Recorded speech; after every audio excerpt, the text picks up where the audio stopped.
Guys, what's up? It's John. Thank you so much for tuning in. I appreciate it. I'm here with my good friend Kirk. What's up, brother? Hey, what's up? How you doing, man? Good to see you. Good to see you. Dude, okay, so I'm pretty excited now. Obviously, the Genesis Mini's coming out, right? And I think we're all pretty excited about that. But I want to show you in this video how you can basically make your own.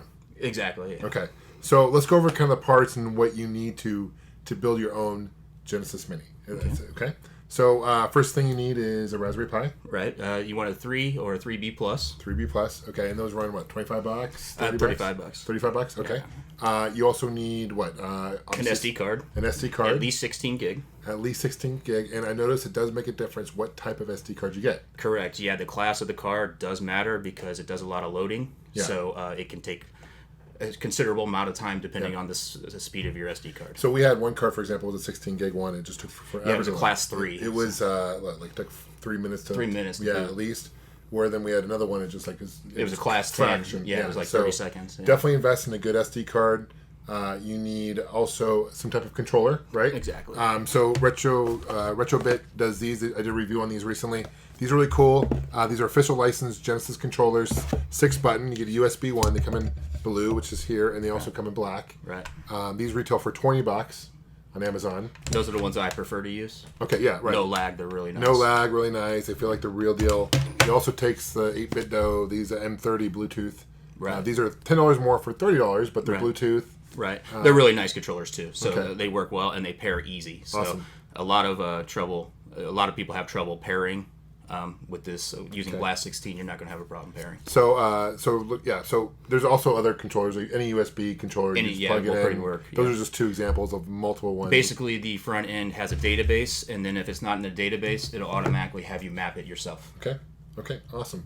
And I think probably the coolest component of this, right, would be this thing. This is a MEGAPi case, and it's by Retroflag. Oh yeah, it's awesome. This thing is really cool. Yeah, it's awesome. And I believe I'll put links to all these below in the comment in the description. But I believe I paid like $25 for this. It wasn't too bad. $25, $30. Yeah. So really, altogether, we're looking at like a little over $100 investment for something like this. But there's some benefits to doing your own.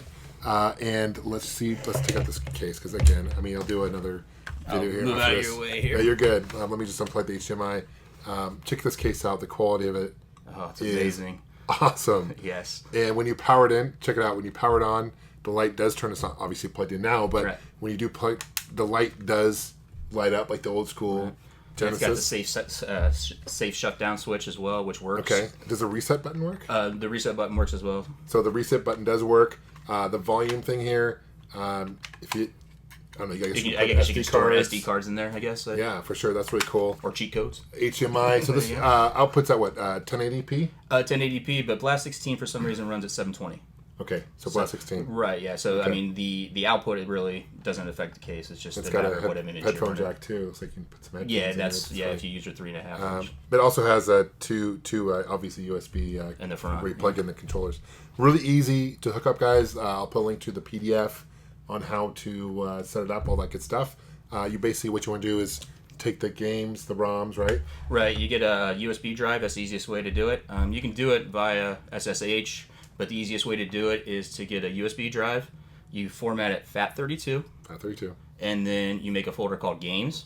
And inside that folder, you're going to make a folder called MD for Mega Drive, MS for Master System, GG for Game Gear, and then you're going to have CD for the CD games. CD, yeah. You put you're going to want to use the no intro ROM sets.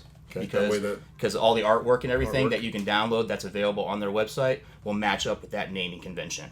Okay. Plus, it's using RetroArch, which uses the no intro naming convention. Okay.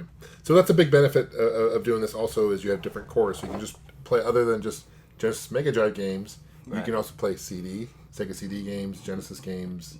Game Gear. Yep, and then Master System with FM sound if you use the right core. Okay, so, yeah.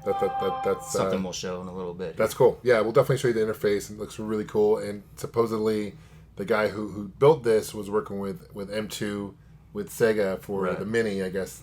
Yeah, that's the rumor. They were originally working with them, and then for some reason it got ditched. I could kind of see why it might have. I'll give my thoughts on that, but I don't really know until 100% it's been verified that that was originally going to be with M2. Okay. But I have some thoughts of why it didn't go to M2 for the final results, but we'll discuss that after. Sure. And then, so also one thing I want to show you, that this actually opens up. This is where you put your mini SD card. And make sure if you're putting it in the case that you don't have the SD card in there when you're trying to put it together. Yeah, otherwise you will break it. Rest in peace. It was only 16 gig. It was only 16 gig. But now we have 128 gig in there. But it let us find out about the difference in the speeds of cards. That's true. That's good. This is true. The break was a good thing. So it was totally intentional on my behalf to do that. There you go. But no, I mean, the quality of detail, I'm actually pretty blown away. Even the box itself looks like legit. Yeah, definitely. So again, Amazon link below. I'll put a link to the Blast16 where you can find information about that. Let's boot this thing up and check it out. All right, cool. Okay, so we have this thing on. So Kirk, very similar to, I guess, the setup that you would find like in the Mini. Like emulation station. Right, emulation station, right.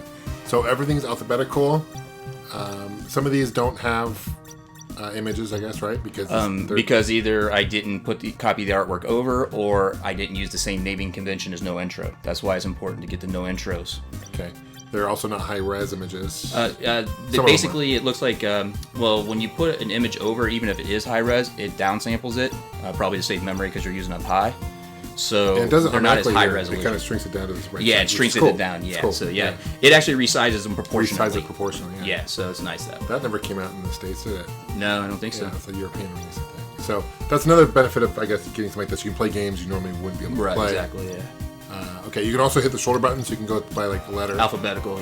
So see the. Right, and if you press up. See, that's lower, right? You can tell right there. That's lower. Exactly, and if you press up, you go to your favorites. So I don't have any favorites. So add favorite, you hit C. Right, go ahead. You can load right now. You can save states. I don't have any saved, obviously, at this point, but normally you'd be able to do that. Right. Can you do that within game too? Can you go to next? Yeah, you take whatever your mode button is, whatever you set, your mode button, and then A is to save a state, and mode button, and B is to load a state. This looks really sharp, though, man. Yeah, it looks really nice. I really like it. It's only running at 720p. Right. So people on a 1080 might notice a difference. That's probably why we're noticing a difference in the quality of the screenshots and stuff. There is kind of a technically, I guess, there kind of is a limit of 600 games that can load on. Yeah, he says there's a limit of 600, but you can kind of get around that because there's an option to launch RetroArch. So once you launch RetroArch, it just goes into the Laka with the regular Laka, and you can just pick whatever games that didn't show up on this here. Okay. Well, you hit start. This is kind of the option. Settings. You go to general. You can do language, Spanish, whatever. And then you can change your logos. That's really cool. You can change the logos. Do you understand that? Can we do this the whole time? Yeah, no. Sure. Yeah. Netherlands. Look at all these different languages. Though. Portuguese. Holy shit. Okay. Logos USA, Brazil, which is cool. European, Japan. That's awesome. Yeah, it's definitely cool. Music on and off. I actually like the music. The music was good. It didn't really get annoying. Emulation. This is where you can do auto load. Yes. The one that's important in here is you got your core right here. Yeah. No FM sound on this one right here. Yeah. Pico Drive I wouldn't use unless there's a specific game that only works on Pico Drive. But Genesis Plus GX supports FM sound and supports CHD file support for your Sega CD. So you're pretty much going to want to run everything off of Genesis Plus GX. Look at the here. Also, no TV filter available on Pico Core. Oh yeah, that's something I didn't notice either. Yeah, that's crazy. Scale, yes, enters. Do you know what that does? It's scale. The scale of the actual picture. Okay. It sets it up and makes it, I guess, pixel perfect. Bilinear filter. That stops tearing and stuff like that. Okay. Scale lines. You can do a yes or no. Let's do no for now. See what it looks like. Filters, monochrome, I guess black and white. Composite. That's video. RGB off. Frame. There's different frames you can do. Yeah, they're okay. I mean, they're just generic. Yeah, that's pretty much all you need, really. Anyways, yeah. Okay. Go back. What game do you want to check out, man? What do you want? I would show one of each. You go ahead and pick your favorites, and then you can show how they're loading. Also, if you're using Sega CD, you need the BIOS files. Okay. On their website, they actually have links to the actual box arts and a PDF file that shows the directory structure and everything that you need to copy your ROMs over. So any kind of questions that you possibly could have is on their little PDF file. It's very intuitive and it's done perfectly fine. You shouldn't have any problems whatsoever. Do you know about this game? This is Golden Axe Warrior. This is the Zelda fighting game. Well, no, it's a Zelda clone. No, I don't know. Yeah, No, never mind. Came out for the Sega Master System. Awesome. No, I don't know about this one. I just remember there was a Golden Axe Fighter that was really, really bad. Oh, really? That's what I thought this was, yeah. Start a new game here. Whatever.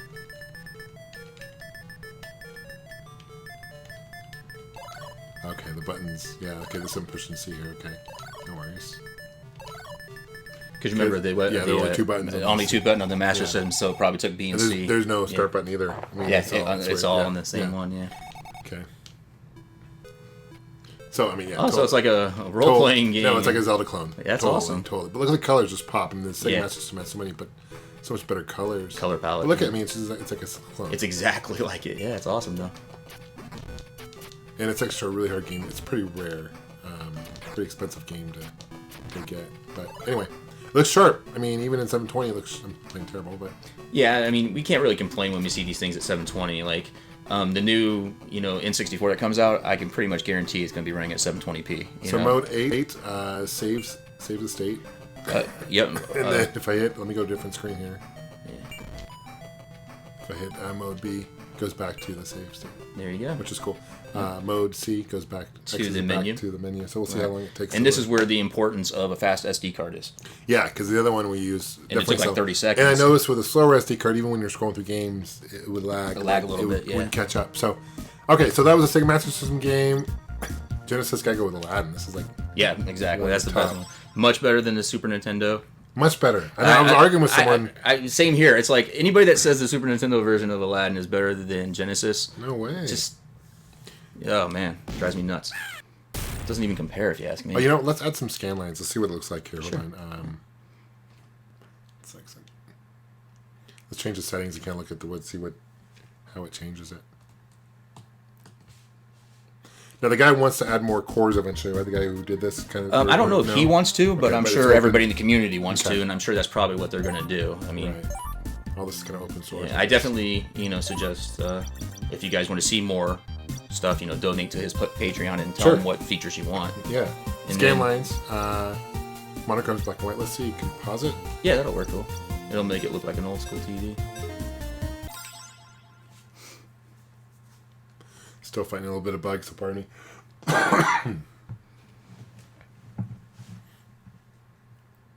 You can also change the logo screen too, as well. Okay. But they tell you how to do that inside the inside that PDF file that we'll link to. See, even the music in this is... Yeah, it is much better, yeah. The animation, everything. I think it's so much better on the... I mean, it's hands-on. It was by the guys who... Yep. I remember I went through this and I got all the way to the last level and didn't have enough apples. So I had used the cheat code. You used the cheat code on this? Maybe. Where the actual designer has a picture. It has a picture of the designer and he's the genie. Okay. Grants you the wishes. That's awesome. So yeah, it's pretty cool. I haven't seen the new Aladdin. I know they just came out with a live action one. Oh, did they? No, I haven't seen it. You mean the movie? Oh, yeah. Yeah, Will Smith is a... Okay, so let's change the settings. So that's cool. The composite was cool with scan lines. Make it look like it's on the old school television. Yeah, definitely. That was cool. Let's go to settings, emulation, scan lines on. Let's do S-Video. Yeah, let's see what that looks like. That should make it pretty crisp, but not quite as crisp as HDMI. Okay, pick a Game Gear game, I guess. Well, actually, do Castle Illusion. There you go. On the Sega Master System. Right here? Actually, yeah. Because that one usually runs slow on a lot of... Does it? Yeah. I don't know why, but it does.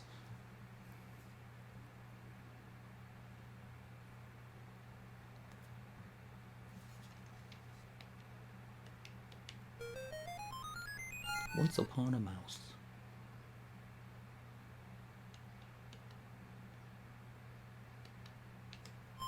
I love these. Any lags or anything like that, or? I don't know yet. Let me see.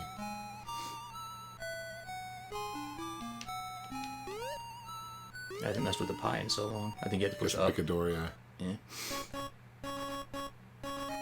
Oh, it's auto scroll. Okay, here we go. Yeah. I'm not noticing any serious lag, to be honest. Yeah, those Retrobit controllers are awesome. I don't know if I was supposed to do that. And I thought I was supposed to jump on the ice cream, but apparently... That's one of the hard parts of this one. You don't know which one's the background and which one's a regular, because the layers aren't done right. So it's a little weird. Sense of scale in the background. Yeah.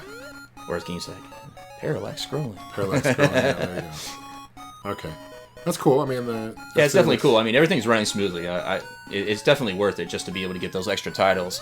I mean, if you think about it, you can put all the titles that are on the other versions that are coming out, the Japan and everything else like that, for the same price. If you were to get each individual, you would already be over that $100 price tag. For this, you get basically the same thing in the, in a nice case and everything like that, but you get all the systems instead of buying 3. Let's do. Oh, you have Snatcher on here, don't you? I think I have Snatcher on there. I'll find out.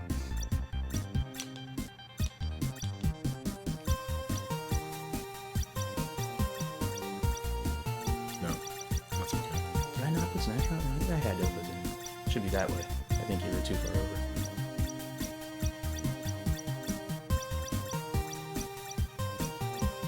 There it is. Yeah, Snatcher. Let's change the settings before settings. See, if I didn't put Snatcher on there, I got some issues. RGB. Yeah, that'll work. Frame. Let's keep the frame.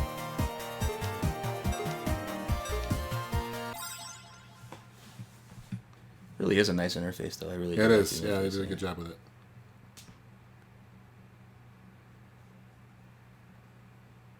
You excited for the TurboGrafx 16 Mini? So excited. Yeah. That's one where I will buy all 3. Seriously, yeah, I will buy all 3. It's funny, Konami's actually good for Konami. Hopefully Yeah, get back definitely. to the gaming Well, they market. did a lot of good They own shooters and they own the stuff. Hudson And the IP. IP now. That's why they're doing it. That's awesome. It's so great. I'm not noticing a huge difference with Scanline here as far as this is RGB. The look, yeah. Well, that's a filter, so. Yeah. And then the other one's a scan. So you said it's not a visor because you can't change it in real. Yeah, like you can't get like if you look at like the Polymega or like even like if you were on like a PSP or something like that, if you press to like save, it actually brings up the visor. Okay. This doesn't run on a visor like this. This actually kills it, the service and then goes back up. That's why it reloads when it comes up. That's why there's that delay. So that's only one big difference because you're gonna get a little bit different, probably on the retail one.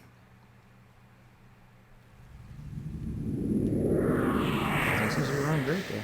Yeah. I've never really played this game, to be honest. I need to. I've heard nothing but great things about it. Although the MSX has the Snatcher, it's like a role playing, but it's like in little miniature characters. It's really cool. Okay. It's better than this. I Really? actually think. Yeah, I like it. It's really nice. MSX, There's a translation you can pay for. A fan translation. That's really nice. Okay. Yeah, it's really nice. And Junker headquarters. Closest you're gonna get the Blade Runner. This is like a point and click. Yeah. Right. Yeah. So narrative, basically. Yeah. Story driven. Wow. Okay. Cool. So yeah, everything seems to be working. running well. Yeah. I want to show you guys something real quick. So I'm going to save it. So save the state there, and then watch. Check this out. So I'm going to go back.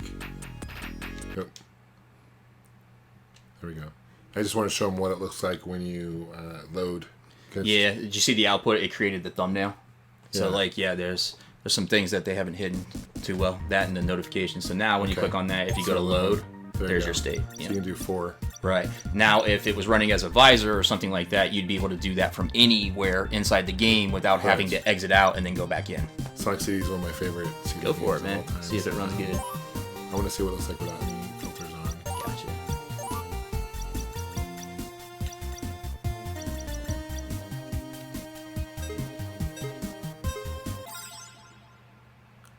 I love the intro song. Sonic boom, Sonic boom, Sonic boom. Although, because now I'm doing all the testing on the Dreamcast stuff. Yeah. I always have to start with Dreamcast Daytona, so it goes Daytona, always have to start with that one. Okay. So we got Sega CD working. Everything's working good.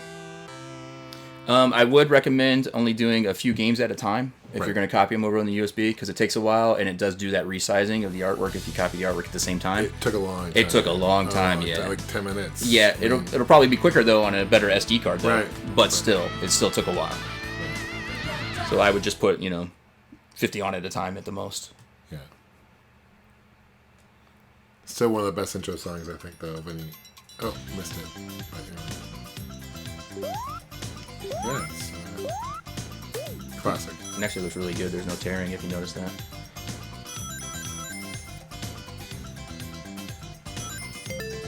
Any lag or anything with the jump? Usually with a Sonic game, like if you press jump, is there any lag? No, I not that. Not that you see? Let me see. No, so yeah. 1 second. 1 second. Yeah, no lag. Not discernible. I'm sure there's a teeny tiny, minuscule amount, but nothing that I could tell. Nothing where I would blame the controller. So Kirk, where can people find your channel, man? You've got a good channel here. I'm just on YouTube, KeyboardAddict1. I've been doing this stuff for a long time. Yeah, you've got a lot of videos on just emulation and just really cool stuff, man. So if you guys like this video, please check his channel out. I'll put a link below, of course. And really cool, man. What's your overall thoughts about? I really like it. I can see where it's limited, you know, but he could always add, you know, sectioning for different cores, I guess. That would probably resolve that. It's really nice, but right now, until they add cores and they make it, you know, for everybody else, unless you want your own little mini and you can't get an original launch one, then, you know, I would just stick with the RetroPi. I guess there's an Easter egg in here. There's an Easter egg, and I haven't figured it out yet. Now there's input. Oh, this is where you would connect your... basically... Bluetooth, you connect the M30 controller, right? Yeah, basically the first time you load up, it checks the database, and if it doesn't see it, it'll go. If you have nothing plugged in, it'll automatically start searching through Bluetooth. It does a countdown of like 10 seconds for you to connect your Bluetooth. You know, I guess a workaround with playing more than 600 games, which, I mean, that's really plenty more than enough games. But if you want to have more than 600 games, you just open up RetroArch. Right, and then you just go load content, then you can just browse on it. It's just right here. And this is kind of like a PlayStation 2 interface. It's basically like if you used to use Laka, this is basically what they used as their main front. So, okay, but that's basically a workaround that. Yep. So I mean, overall, I think interface is pretty professional looking. It looks good, decent. I wish it was 1080p. Well, it's cool to have an alternative. Yeah, it's cool to have an alternative. But this one is specifically catered just to look like a Genesis, so I think it's really neat. I'm sure there'll be some RetroPi people that do some themes now based on this look because they want it on theirs. And they've done ones that look like the Nintendo Mini and the Mini. Yeah, exactly. Yeah, they've already done that, so that's why I'm sure that this is coming around the corner. So. And I mean, it's hard to say what the Genesis Mini is, but isn't it essentially kind of a Raspberry Pi essentially? I don't know what hardware they have in there or anything like that, but it's it's emulation, of course. It's everything's going to be the same way. I don't think it's going to be an FPGA or anything like that.